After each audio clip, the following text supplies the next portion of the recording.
大家好，我是超子，今天给大家分享一道家常菜——小炒香干，简单好吃又下饭。首先，香干我们要选用这种配料比较干净的，只有黄豆、水、盐和酱油，安全无添加，豆香浓郁，炒着吃、凉拌都不错。先用刀把香干从中间片开，一分为二，再切成半公分厚的小长条，全部切好以后放入碗中备用。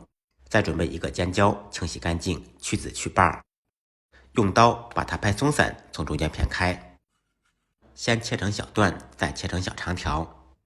炒香干能吃辣可以放青椒或者尖椒，不能吃辣可以放香芹或者其他自己喜欢吃的配菜。菜无定律，适口者真。小料准备少许姜片、蒜片，不爱吃辣的同学再放2个小米辣锻炼一下，切成小圈，切好以后一同放入碗中备用。5毛钱有肥有瘦的猪肉或者五花肉，切成薄一点的厚片，切好以后放入碗中，材料全部备好，接下来开始制作。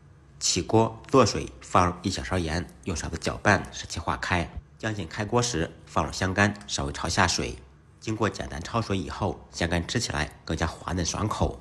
水开以后，把香干捞出来，控水备用。另起锅，锅烧热，放少许油，热锅凉油，放入五花肉片，开中火把五花肉煸炒出牛油。炒至肉片变色出油以后，放入准备好的小料，煸炒出香味。沿着锅边烹入少许料酒，去腥增香。放入刚才焯水的香干，再烹入一些酱油，提色提味。开大火快速翻炒。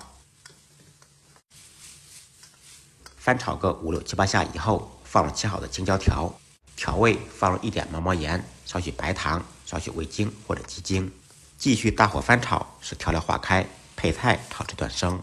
还有一点忘了告诉大家，香干焯完水以后捞出来，冲下冷水，可以防止它们粘连在一起。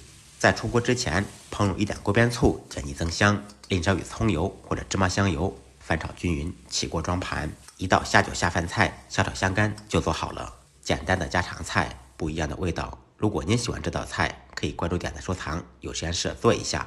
再忙再累，记得按时吃饭。下期视频见，拜拜。